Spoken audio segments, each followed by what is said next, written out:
ဘလို့အခြေအနေမျိုးမှာပဲဖြစ်ရှိနေမယ်လာကူပါမယ်ဆိုတော့ဒီအဲ့ဒီဖြစ်ရလေပေါ့အဲ့ဖြစ်ရလေကဖြစ်တာကသူအာမေးနီးယားနိုင်ငံမှာဖြစ်တာအာမေးနီးယားနိုင်ငံက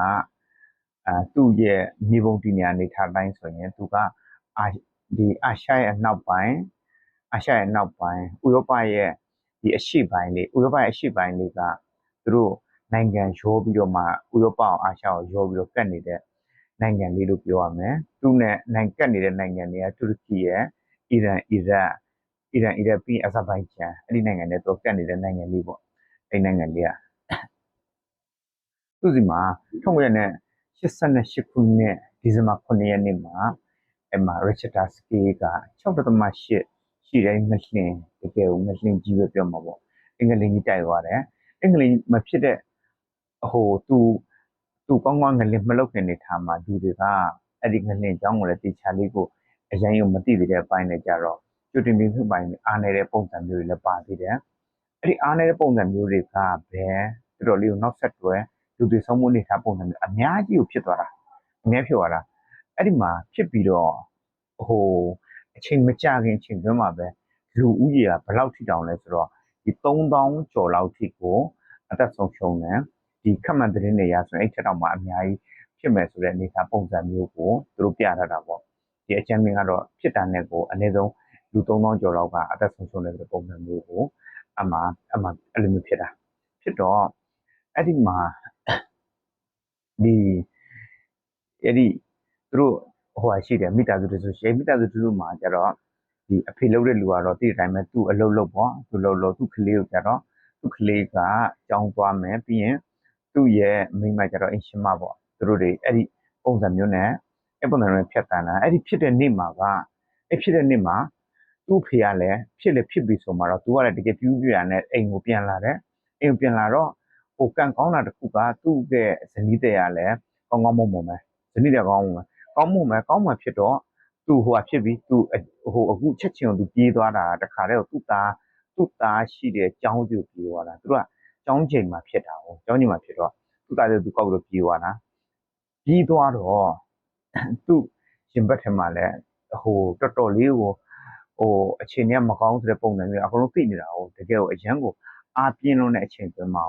3-4မိနစ်အတွင်းမှာအကုန်လုံးရုပ်ချီကိုပြောင်းလဲသွားတာတိုက်တာဆိုတော့အကုန်လုံးတော်တော်များများပြဝတ်သွားတယ်ဆိုတဲ့ပုံစံမျိုးอ่ะအမှသူပြေးပြီးတော့သူ့သားရဲ့ကျောင်းစီကိုရောက်တော့သူ့သားကျောင်းစီကိုရောက်တော့သူ့သားကျောင်းကလည်းဖြစ်နေပြီအကုန်လုံးကိုအုပ်ပုံနေနဲ့အကုန်လုံးဖြစ်နေပြီအုပ်ပုံနေဖြစ်နေပြီဆိုတော့သူလည်းတော်တော်လေးကိုဘယ်လိုလုပ်ကြမလဲဆိုတဲ့ပုံစံတော်တော်လေးကြည်ကွဲသွားတယ်တခုရှိတာကသူ့သားကိုသူအမြဲတမ်းပြောနေရရှိတယ်သူ့သားကိုသူအမြဲတမ်းကြောင်းပို့တဲ့အချိန်မှာသားဘာကိစ္စပဲဖြစ်မပူနဲ့အဖေရောက်အောင်လာမယ်ဆိုတဲ့ဟာမျိုးသူ့သားကိုသူပြောပြထားတယ်အဲ့သူ့သားကိုသူဂရိပေးထားတယ်အဲ့ဂရိအောင်နောက်ပြီးတော့သူ့သားအတွက်ကိုလည်းအကုန်လုံးပဲအဲ့ဒီမှာဘေးပတ်ဝန်းကျင်မှာဆိုလဲဒီကလေးတွေရဲ့မိဘတွေလည်းအကုန်လုံးရောက်နေကြတာပေါ့သူတို့တွေအကုန်လုံးဟေ့ညင်းညူပြီးတော့ငိုကြွေးနေကြတဲ့ပုံစံမျိုးသူတို့နိုင်တော့လည်းလိုက်ရှာနေကြတာပေါ့အဲ့ဒီမှာကျောင်းကလည်းလုံးဝဖြစ်သွားပြီတခါတည်းကိုအုပ်ပုံတွေချားထဲမှာရောက်သွားပြီဆိုတော့အဲ့ဒါသူဘာလုပ်လဲဆိုတော့သူအဲ့ဒီသူ့သားနေတဲ့အခန်းပေါ့အဲ့ဒီနေရာကိုသူမှန်းဆပြီးသူသွားလိုက်တယ်အဲ့ဒီနေရာကလည်းတခါတည်းကိုအုပ်ပုံတွေဖြစ်နေပြီအုပ်ပုံဖြစ်နေအဲ့သွားပြီးတာနဲ့အဲ့ဒီနေရာကိုသူမှန်းဆပြီးတော့မှအဲ့ဒီအပျက်စီးတွေကြောက်တုံးနေအဲ့ဒီသူတို့အင်္ဂလိပ်တုံးနေဘလော့တုံးနေအကောင့်တွေသူဖြစ်တယ်သူဖယ်ထုတ်တယ်ဘာမှမသိတော့သူလူကဒီနဲ့မျက်ရည်စတွေနဲ့တော်တော်လေးကိုသူအမှသူ့သားအတွက်ကိုပြန်ပြီးတော့ရှင်းလို့ရှင်းညာဆိုတဲ့ပုံစံမျိုးနဲ့သူပြန်ပြီးတော့ထုတ်နေတာအဲ့ချိန်မှာလာပြီးတော့ကြည့်ရလို့ကြည့်အကုန်လုံးငိုတဲ့လူတွေကလည်းငိုနေကြတာပေါ့အမှငိုရလို့သူကအဲ့ဒါပဲလုပ်နေသူကဖယ်ထုတ်ပြီးတဲ့ခါကျရင်အဲ့ဒီဘေးကိုဖယ်ထုတ်ပြီးအဲ့ဒီနာထပ်ပြီးတော့မှပယ်ပြီးတော့ကြောက်တုံးတွေတစ်ခါထပ်ဖယ်အဲ့လိုလုပ်နေအဘိနာလူတွေကဘာတွေလုပ်နေရလဲသူတို့အမှဒီလုတ်တဲ့အဖွဲ့တွေလာမယ် ရှင်းလင်းအဖွဲ့တွေလာမယ်ပြောတယ်ရှင်းလင်းအဖွဲ့လာပြောသူကပြောတယ်ခင်ဗျားတို့ဟိုဖြစ်မှာလားကျုပ်ကိုကူမှာလားကျုပ်ကူမှာလားမကူဘူးလားဒါပဲပြောသူဟိုစကားလည်းသူအများကြီးမပြောနေတော့ဟုတ်ကူမှာလို့ကူတော့ဗျဟိုတခြားလူတွေကလည်းသူ့အပူနဲ့သူ့ဆိုတော့သူတို့လည်းပြောနေပြောပြီးတော့သူတို့လည်းသူ့ဟာသူပဲ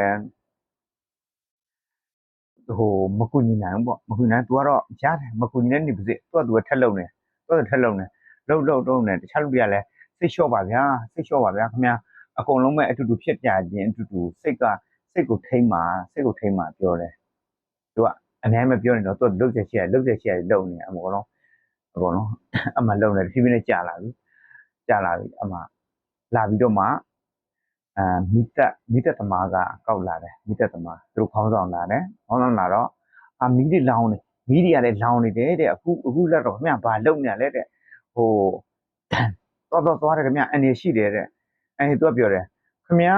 အခုဒီမှာလုံနေတဲ့ဟာကိုကုမာလားဒါမှမကူလားဒါပဲပြောသူပြောအဲ့ဒါပဲပြောအဲ့ဒီမိသက်သမားသူကလည်းဟိုစိတ်ကလည်းပေါက်နေတာသူ့သားကလည်းတည်သလားရှင်လားဆိုတဲ့ပုံစံမျိုးသူကမသိဘူးဆိုတော့တတိပြက်စီပုံနဲ့ဖယ်တယ်အမှနောက်ဆုံးအဲ့ဒီဟိုရတယ်မိသက်သမားလည်းဟိုပြန်သွားတာပေါ့ကူလားဆိုတော့မကူတူကူတဲ့လူမှမရှိဘူးသူ့ပွေးတော့အမှသူထက်လုံနေနောက်ထက်လာပြောင်းရဲကထက်လာပြီးတော့မှဘာတွေလုံနေရလဲတဲ့ဘာတွေရှော့လုံနေရလဲခင်ဗျဘ누구ခွင့်ပြုလို့လဲပေါ့ဘ누구ခွင့်ပြုလို့လဲခင်ဗျလောက်တာနဲ့တခြားလူတွေအနှောက်ယှက်ဖြစ်တယ်အနှောက်ယှက်ဖြစ်တယ်တခြားလူတွေအန်နေဖြစ်မှာခင်ဗျနားမလဲပါဟိုတယောက်လည်းဟောက်နေဟိုတယောက်ကလည်းသူကလည်းပြောတာပေါ့အမှအခုဖြစ်ပြီးတော့မှအဲ့ဒီကြောင်းအောက်မှာဟိုဒီအသက်ရှင်မလားဆိုပြီးတော့ကြုတ်ချနေတာကြုတ်တာအဲ့ဒါအခုသူကလည်းပြောတာပေါ့သူပြန်ပြီးတော့ခင်ဗျာကူမာလားမကူဘူးလားအဲ့ဒါပဲပြောအဲ့ရဲကိုလည်းရဲတော့ဘယ်သူမှလည်းမကူသူကဘာမှမပြောနေတော့သူတခါတည်းသူထပ်ပြီးတော့သူအဲ့ဒီအပြက်စီးတွေကြောက်တုံးတွေအဲ့ဒီဟိုဖယ်ထုတ်တယ်သူဖယ်ထုတ်နေနေဟိုအချိန်ကဘယ်လောက်တောင်ကြာလဲဆိုတော့သူဖြစ်ပြီးတာနဲ့အဲ့ဒီဒီဇင်ဘာ9ရက်နေ့ကနေအဲ့ဒီမနေ့ပိုင်ကနေဖြစ်လိုက်တဲ့ဖြစ်ကသူဖယ်ထုတ်တာ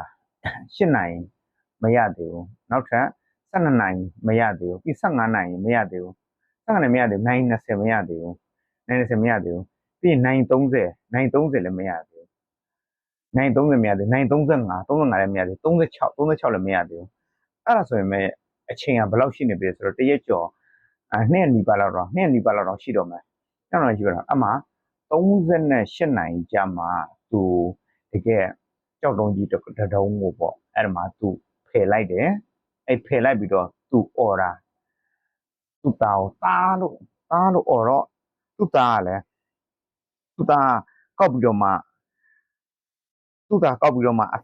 အဖန်ပေးတယ်သူ့သားအမန်းသူအော်တယ်ဟာအဖေလားတဲ့တာဟိုဖြစ်တယ်တာရှိတယ်တဲ့ဒီအဖေလားတဲ့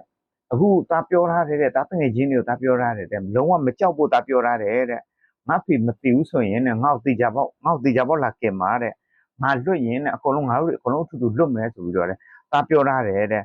အဖေပဲတဲ့တောက်ဂရိပေးတာတဲ့မှတ်လားတဲ့ဘလို့အခြေအနေမျိုးပဲဖြစ်ဘလို့ကိစ္စမျိုးပဲခံစားမှုတွေကရောထွေးနေတာမှာရောထွေးနေတာပြီးတော့အမှသူ့ကလေးတွေလာသူတို့ကယ်ဖို့အတွက်ကိုလှုပ်တယ်ကယ်ဖို့အတွက်ကိုလှုပ်လေလှုပ်ကောသူ့တငယ်ချင်းတွေရှင်သွားပါစေတဲ့သူ့တငယ်ချင်းတွေသူတို့တဲ့အခုဟိုမင်းချင်းနေအောက်မှာချင်းနေကဘယ်လိုရှိတယ်တဲ့ချင်းနေကဘယ်လိုရှိတယ်ဆိုတော့ဟိုတငယ်ချင်းနဲ့အကုန်လုံးနဲ့လူရှိတာသူတို့ခန်းမှာရှိတာလူက33ယောက်အခု14ယောက်ပဲကျန်တော့တယ်တဲ့အမှငလင်လှုပ်တော့အဲ့ဒီသူတို့နေရာထောက်နာကိုကြားတဲ့နေရာနာမှာဒီကွက်လက်လေးတစ်ခုပေါ့အဲ့ဒီအမိုးအမာကန်တစ်ခုနဲ့လွတ်နေအဲ့လွတ်တဲ့နေရာကနေမှသူတို့တွေအဲ့ဒီနေရာလေးမှာပဲသူတို့နေနေတာပေါ့အဲ့နေရာလေးမှာ14ယောက်တော့လက်တော်အသက်ရှင်တယ်ပေါ့အသက်ရှင်တယ်ပြောတော့အေးဟုတ်ပြီမင်းတို့သတိထားပြီးတော့လာတက်လာကြတော့တက်လာဆိုတော့သားတငယ်ချင်းတွေအရင်သွားပါစေသားတဲ့အဖေရှိတယ်တဲ့သားအဖေရှိတယ်သူပြောတော့အမှနောက်ဆုံးအမှကူတော့အဖေသားကိုတဲ့ပြောထားတဲ့ဟာကိုတဲ့သားဘယ်တော့မှမမေ့ဘူးတဲ့